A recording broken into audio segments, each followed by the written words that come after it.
Hi everybody, it's Gigi from Gigi and Prince here to show you my Mikanko deck. It's been a little bit since I've played it, so and you know, as I've been looking through it, I've been thinking about ways that I might update it since the last time I played. So you might hear me kind of give some thoughts on it. But without further ado, I'll get into it. So starting with the Mikanko part of my deck. I play 3 Hoolies.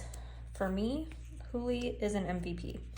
She offers great protection, she helps me get into my Mikanko traps, and she's kind of a surprise for opponents who look to target your Mikanko cards or target anything to, you know, banish, destroy, send to the graveyard. She is great protection for any of those scenarios, and I really love seeing her in my hand and drawing her and just playing her on the field and seeing how an opponent deals with it. For 2, I play Hare at 2. Hare is also a great opener if you get her. She helps you search for Mikanko equip spells, and she's searchable off of Rondo, which we play 1 of in this deck. But she is also a great opener. She helps you get into a lot of your plays. I only play 1 Nini. Nini's effect is also pretty good. She lets you steal an opponent's monster on their turn. However, I just don't see this being incredibly useful all the time, so I only play her at 1, and I think that's pretty reasonable. 1 or 0 would probably be fine. I play 3 Ohimes. So Ohime is a searcher. She's kind of like Illusion of Chaos for Dark Magician, where you can search your deck for a Mikanko card. And she's also great when you play her on the field. She's got a quick effect to let you equip an opponent's monster with an equip card from your graveyard. And usually that's a Mikanko equip card that lets you either steal the monster or bounce it back to hand. And finally, for Mikanko monsters anyway, I play 1 Arahime. So again, Arahime's one that I don't actually tend to summon to the field, but I tend to seed my graveyard with her because she can equip herself to an opponent's monster and then bounce that monster back to the hand essentially. And it's a pretty good effect, but just maybe not one that I need to see all of the time. So I think 1 of her is plenty. For Mikanko spells, I play 3 ceremonies. So these are quick play, and they allow you to special summon a Mikanko monster regardless of its summon conditions from your hand to the field. And typically I'll use this for Ohime, and then I'll banish the ceremony in order to dump an equip spell from the deck to the grave in order to have it there for Ohime's effect. But there are scenarios where you may want to special summon a different Mikanko monster. Just kind of depends on what the game state is, but primarily Ohime would be the target. I play 2 Water Arabesques. So this card is great. It lets you bounce a card back to hand. So typically the way that I would play this is equip it to an opponent's card, bounce that card, and activate its effect to special summon a Mikanko monster from my deck. And then when a Mikanko monster becomes equipped, like Hare or Huli, they will let you search. Nini does not have a similar effect, unfortunately, but you know, it's okay. That's why we play the other 2.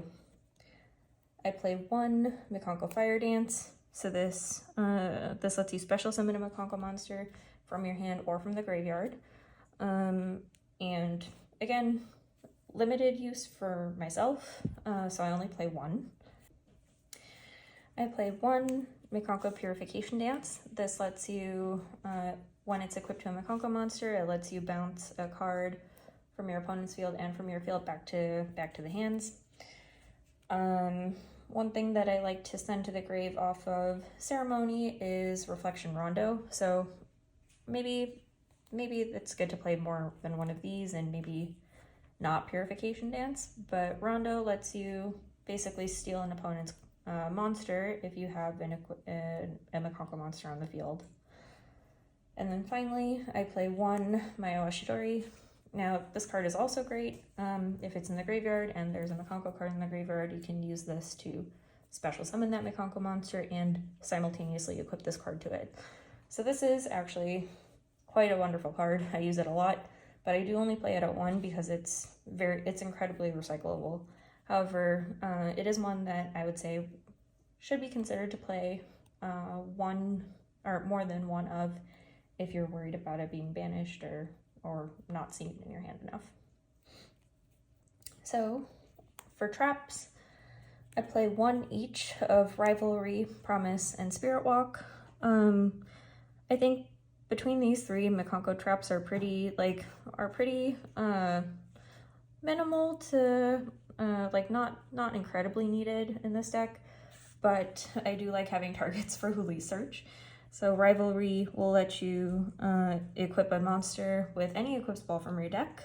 Promise will let you special summon an additional Mikanko monster, and Spiritwalk will equip a face-up monster to one of your Mikanko monsters. And if you do have a ritual monster on the field, so for example your Ohime, it will also help you to deal some burn damage based on how many equipped cards you have on the field. That's it for the Mikanko part of the deck. Now I'll move into my second part, which is pretty small, but it is a handful of Kaijus.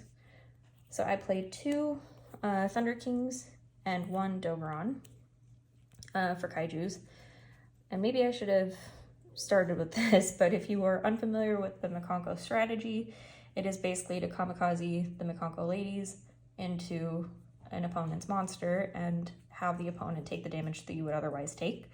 So having Kaijus in this deck is pretty great because you can 1, get rid of a problematic monster on your opponent's side of the field, and then 2, crash into it and have your opponent take all the damage. So with that in mind, I aimed to have some pretty high attack Kaijus on the field, or Kaijus in my deck rather. In addition to these 3, I also play 3 Lava Golems. So rather than dealing with one troublesome monster, basically if you have a Kaiju in hand and a Lava Golem, you can deal with up to 3 troublesome monsters. Now, one thought that I've had recently is that I could really fill out the Kaiju part of this deck. I think I have a lot of room to do so. And it would probably be, it may be a little bit more of a cohesive strategy, but, just food for thought. So we'll get into now the more general part of the deck. Cards that basically help you draw or help you search or help you, but are not necessarily Mikanko mentioned cards. I played 2 Gen and 1 Gen. So these basically special summon each other out, 1 to your side of the field, 1 to your opponent's side of the field. And depending on what is on your opponent's side of the field, for example, if you summon Ken, you can special summon Gen and your opponent would have to discard a card, or vice versa. If you summon Gen and you give your opponent Ken, then you get to draw 2 cards and then discard a card. So both work to your advantage, and it's a good way to be able to draw if you hopefully get Gen first. Otherwise, best case scenario, I guess you get to make your opponent discard a card, which is not bad either. Hand trap wise, I'm playing 3 Ash Blossom. We all know what Ash Blossom does, but honestly, it's one of these where I find that I'd rather dedicate more of this deck again to maybe the Kaiju strategy. So it may be something that I might play around with as far as how many ashes I play or how many hand traps total. In addition, I play 2 Ghost Bells. This is to help you if your opponent has a lot of graveyard movement from graveyard to anywhere else. Ghost Belle is great, and I find that she actually comes in pretty handy more often than not. Now I have some spells that I play, again general spells that are pretty good for the strategy. I played 2 Preparation of Rites to search out Ohime, 2 Hidden Armories to get out an equip spell. I play 1 Pot of Prosperity to help with draw power, 1 Reinforcement of the Army to help get out a warrior. This can be Ken, Gen, Hare. I play Double-Edged Sword if I think I can go in for the OTK. Axe of Fools if I need to if I need to equip a monster to kind of nullify its effect. 1 Harpie's Feather Duster to clear out opponent's back row. And then finally 2 Imperms to deal with monster effects on the field. So that's it for main deck. I'm going to go into my extra deck next.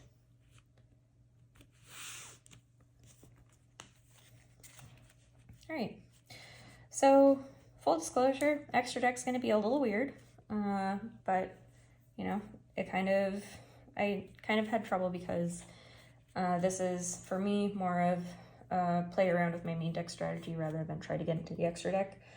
So please bear with me. I'm playing 1 Leviair the Sea Dragon, so this will help with if you need to go into XEs, this will be my currently chosen rank 3 XEs to go into. I also considered Cicada King, and honestly, I might still put him in. It's not a bad choice. But he will help you recover a banished card if you do need to do that. I play a Downward Magician in order to help me, in order to overlay on top of Leviair if I do need to go into Zeus. This is really really my plan C or D even, if things are really going badly. But here we are. I also play 1 Typhon if I feel like I need to get something on the field to help nullify monster effects. Otherwise, the rest of the extra deck is going to be Link monsters.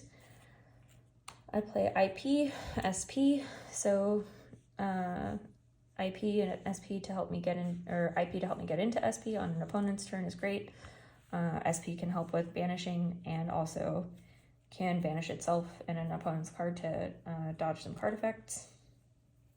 I play 1 Nightmare Unicorn, help me bounce a card or shuffle it back into the deck. I play 1 BLS, sometimes I just need a big body on the field, honestly. I play 2 Charmers, I play Hita and Lena.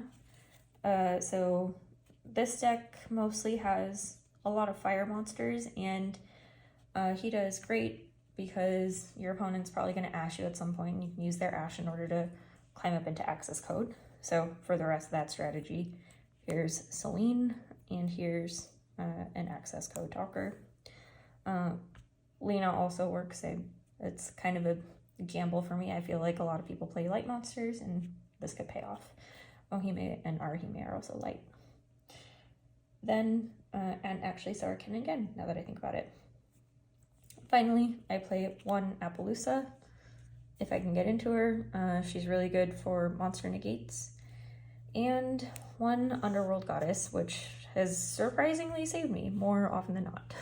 So, yeah, that's it for the extra deck. And that's actually it for this deck profile. Clearly, it needs a little bit of work, maybe a little bit of retooling. But to that end, if you do have any advice or comments, please drop them in the comment section.